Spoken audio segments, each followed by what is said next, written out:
Why did you come to the university hospital? You don't actually think a doctor can fix being uneducated and poor, do you? Mike smirked, clearly entertained by his own cruelty. I barely reacted, unimpressed. That's none of your concern, Mike. You're always so aloof. But no matter how prestigious the hospital, they can't cure ignorance or poverty. I didn't even grant him a fake laugh. His weak attempt at humor wasn't worth the effort. Before I could respond, a nurse rushed toward us, her face urgent. Doctor, we have an emergency. The patient is unconscious and in critical condition. Please come quickly. I turned to follow her without hesitation. My name is Jessica. I'm the eldest of 4, and when I was in elementary school, our father passed away, leaving my mother to raise us alone. His debts swallowed everything he left behind, forcing my mother to work endlessly just to keep us afloat. At her request, I dropped out of high school and took a factory job to support my siblings. If I could ease their burden and give them a chance at a better future, I was willing to sacrifice my own. Then, at 18, everything changed. My supervisor, Mike, kept inviting me to dinner, and over time, I developed feelings for him. When he finally asked if I'd consider dating him, I said yes. 2 years later, on my 20th birthday, he proposed. I thought I had found love. Mike knew from the start that I hadn't finished high school. Education doesn't matter when you love someone. He reassured me. He treated me as an equal, never looking down on me despite our differences. At least, that's how it started. Over time, his attitude shifted. The kindness faded, replaced by cold indifference. Do you even realize who's been supporting your lifestyle? You should be more grateful, he scoffed one evening. His words stung. When we married, he insisted I quit my job. I had wanted to keep working, but he convinced me otherwise. I want you to focus on our home, a warm meal, a clean house, that's all I ask. I complied, even though it meant sending less money to my family. Now, he saw me as nothing more than a burden. I actually want to work, I said cautiously one evening, testing the waters. He laughed. And do what? Who would hire a high school dropout like you? Just focus on your role here. His words cut deeper than I expected. Had I made a mistake? His allowance kept shrinking, and I knew if I complained, he'd blame my budgeting instead of his control. So, I stayed silent, covering the gaps with the little savings I had. But as I watched him sip his drink, something inside me shifted. I'm still young. I could start over. Mike likely hadn't noticed how distant I'd become, too confident in his assumption that I was helpless without him, but I wasn't. Again and again, I tried to talk to him, to explain how I felt, but he always had an excuse: too tired, too busy, too uninterested. And then, one night, his disdain was clearer than ever. I don't have time to talk to someone with such a low educational background. That was it. That evening, after cleaning up from dinner, I made my decision. I walked to him as he lounged in front of the TV, my throat dry but my resolve unshaken. We need to talk. He glanced up, indifferent. I held out the court documents and the lawyer's letter, meeting his gaze without hesitation. I think it's best if we get a divorce. A deep frown formed on his face. I braced myself for shouting, 4 accusations. But he just stared at me in silence. I watched as Mike's fists clenched, his face turning red with anger. Despite his fury, he held back, forcing himself to stay composed. After a long, tense pause, he finally muttered, barely above a whisper, "Someone with your level of education." His grip tightened even further, and his eyes burned with resentment. I instinctively took a step back. Then, his voice erupted. You think you have the right to challenge me with just a high school diploma? You think you can suggest a divorce to your husband? I refused to back down. I had endured enough. Blinking away the sting of unshed tears, I held his gaze, unwavering. For the first time, uncertainty flickered across his face. Silently, I lifted my phone and turned the screen toward him. Messages between him and a female coworker filled the display, clear, undeniable evidence of his affair. It seems you've had no problem buying her gifts, even while you claimed we were struggling financially. If I'm so unnecessary to you, then free me from this marriage. For the first time, Mike was speechless. He had never imagined I would have proof. He opened his mouth, searching for a response, but all he managed was a smirk laced with cold amusement. Living with someone so simple can be exhausting. I needed some occasional refreshment, he admitted without remorse. Then, as if our conversation meant nothing, he turned back to the TV. The emptiness of his response cut deep, but I didn't let it shake me.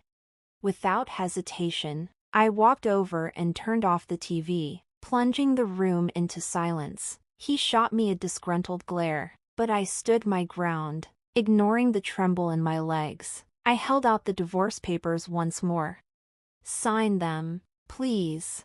Why was he so resistant? He despised me, resented our marriage, and had already moved on with another woman. Why wouldn't he just let me go?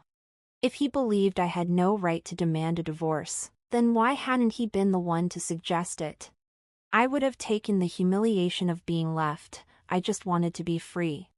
Mike sighed heavily, finally picking up the court documents. But then, his lips curled into a smirk. If you want a divorce so badly, then repay every cent I've spent on you. Cover all the living expenses I've provided, and I'll consider it.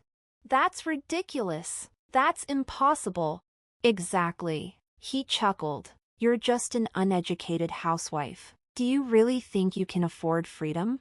In the 3 years we had been married, the money he had given me for rent, groceries, and household necessities had added up to over $333,000. Even though he had been giving me less recently, there was no way I could repay that amount. I had barely managed to save anything after covering our household's basic needs. Mike watched my stunned silence with satisfaction. And yet, beneath my panic, something inside me ignited. He thinks I'm stuck. He thinks I'll crumble, that I have no choice but to stay. I'll prove him wrong. 12 years later, the hospital lobby bustled with activity, yet I stood still, momentarily disoriented by the maze of hallways. I clutched a map of the facility, trying to navigate my way through the unfamiliar corridors. Then, a voice called out behind me. Jessica? I turned, surprised. A middle-aged man stood there, studying me with a mix of familiarity and something sharper, annoyance. I hesitated. I'm sorry, do I know you? He scoffed. Do high school dropouts forget faces, too? I can't believe you don't recognize your ex-husband. I blinked, piecing together the features of the man before me. Then it clicked. Mike.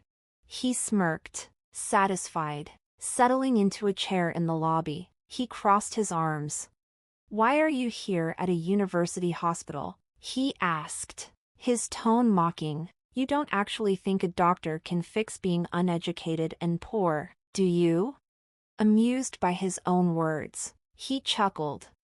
I remained unfazed. It's none of your concern, Mike.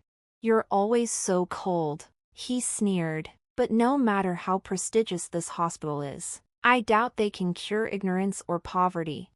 His attempt at belittling me didn't faze me in the slightest. At that moment, a nurse rushed toward us, urgency in her voice.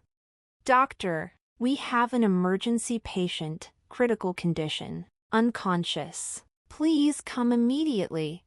I stood without hesitation, accepting the white coat she handed me. From the corner of my eye, I caught the stunned expression on Mike's face. His eyes widened as he processed what was happening. "I'm sorry for calling you in on your first day." The nurse apologized quickly. "We had no other doctors available." I gave her a reassuring nod before walking away. Mike remained frozen in place, still clutching the hospital brochure, his mouth slightly open in shock. I didn't spare him another glance. I had an emergency to attend to, and a future I had built for myself. I handed him the hospital brochure, watching his stunned expression. His disbelief was almost amusing. "I'm a doctor," I said simply.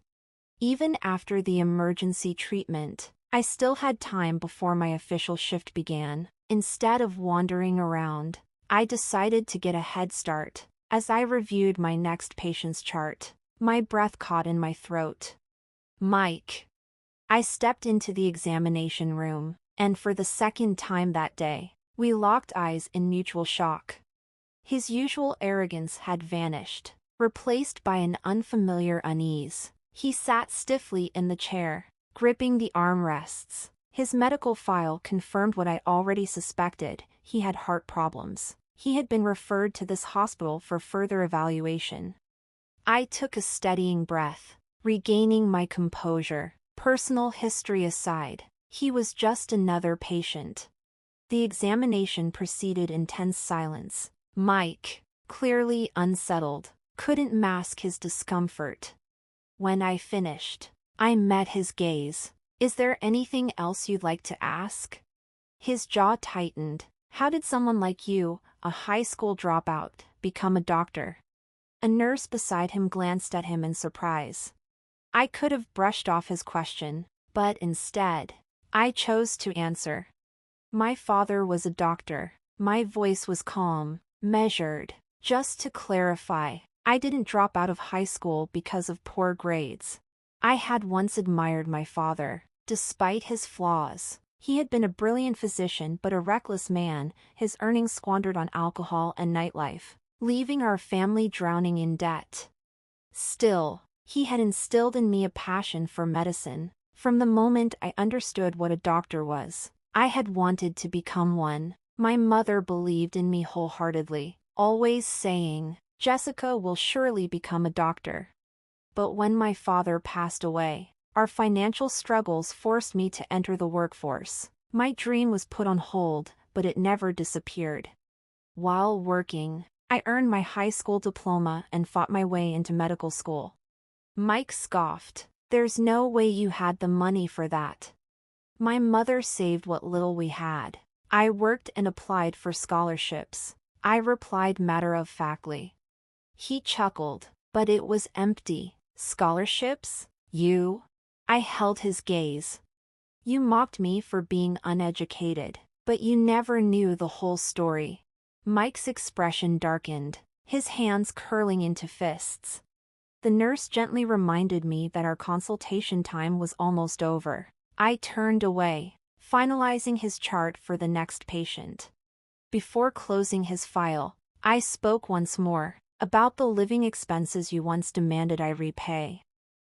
I can pay them back now, double, if you'd like. My current salary surpasses yours." A deep crimson spread across his face. His pride had been shattered, and he knew there was no way to regain control of the conversation. With a loud thud, he pushed himself to his feet. "Just wait. You failed, doctor. I'm filing a complaint," he spat, storming out. I let out a slow exhale. I had expected hostility, but I didn't expect to feel so relieved. Mike's life had unraveled after our divorce. His affair had been short-lived. His co-worker, the woman he had risked our marriage for, had rejected him. Word of his infidelity had spread at his company, staining his reputation until he was forced to resign. His pride took hit after hit, first by a woman he had pursued, then by his colleagues, and now, by me.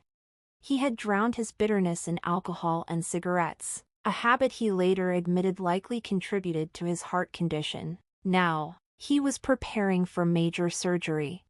Despite everything, I remained professional. As his doctor, I would provide the best care possible. Mike still visits my clinic for routine checkups. One day, during an appointment, he asked, half joking, half serious, if I would consider remarrying him. I declined without hesitation.